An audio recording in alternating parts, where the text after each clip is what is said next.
There are a lot of reasons why people actually land up wanting to study something, some professional qualification like CA, like ACCA, like CFA, like CPA.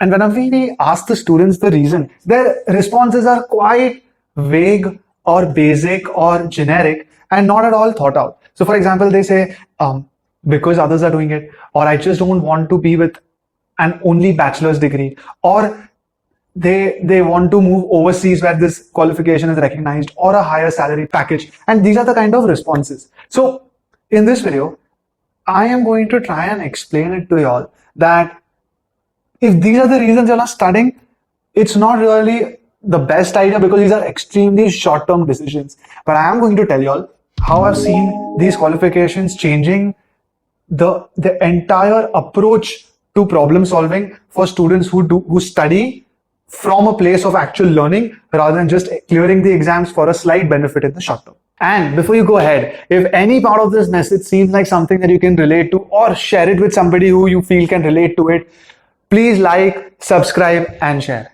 When a student is actually studying for these exams, at that moment, your entire world is just about passing.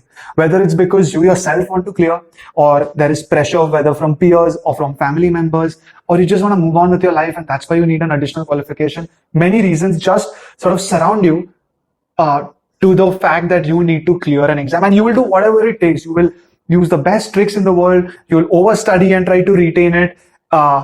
Many things you will understand hopefully and retain it for a long time. But the end goal is you're just doing it to pass the exam. How do you understand the real value of qualifications, of these professional qualifications? And the answer, according to me, is the ability to process issues, go right down to the root of the problem, and then solve it. All these kind of qualifications, right? And it doesn't matter what the subject is. The subject could be accounts, finance, audit. It doesn't matter. All of them are essentially teaching us that, okay, they will present us a problem, which is what we face in day-to-day lives, right? Some of us have bigger and smaller problems. You come across a problem and you are supposed to attack it in any way that suits you to try and solve it. Some people have a very methodological way of solving a problem. I, for example, when I used to study, I realized that my strength was not having an outline in the beginning and then following a set process to solve an answer. I would not try and calculate how many marks I need to score and things like that. In an entire scenario, whatever I could understand the most, my solution was to start over there and then solve that little problem, and then from there spread out to the rest of the scenario till almost the entire scenario is solved.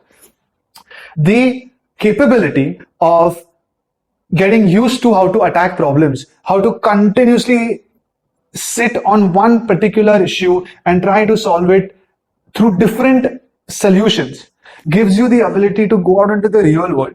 And whether it is then some interpersonal issues that you need to solve or a client's gigantic corporate issue you need to solve, the approach fundamentally is going to be the same. You need to find what kind of a solution works for you. And the easiest way to figure this out and to practice it is through these professional qualifications. Study, solve problems, pass an exam. But by the time you're done over 2-3 years, what you come out with is not that you are an expert in accounts and finance, that you will be, but you have transcended the average people in terms of how to process issues and your best way to solve those problems. So whether you call this critical thinking or learning the ability to analyze, it's probably one of those relatively unknown skills which is needed so much if you have to become independent and survive in the real world. So for example, in your exam, when you're studying, right, any of these professional exams, there is one chunk which you learn from the book and you apply because you understand that, oh yeah, this question is asking for this. But there are so many things that you, for some reason, have either little knowledge, partial knowledge of, it's not complete, and you have to try and break it down and try to use all the mental faculties you have to somehow come up with a solution, right? You're forced to answer a question which you don't have a ready answer to. And that is the difference between you and probably everybody else who has not gone through this mental effort.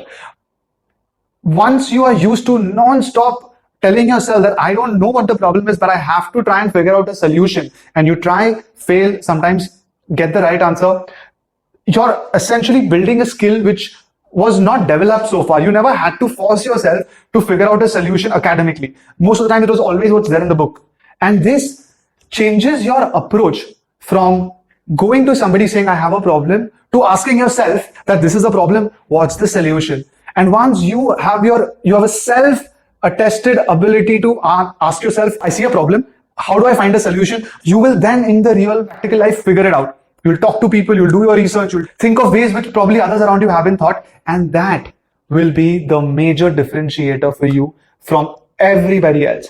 So I think the message, guys, here is study for the short term, study for a better salary, study for a better profile, study because you know it's going to help you with your next step, which might be to start some startup of your own or work in a corporate or go overseas. But at the end of the day, if you feel that I'm never going to use it, it's absolutely fine, because the training that you go through will change your mentality from what is the problem to what is the solution. And that is really what matters.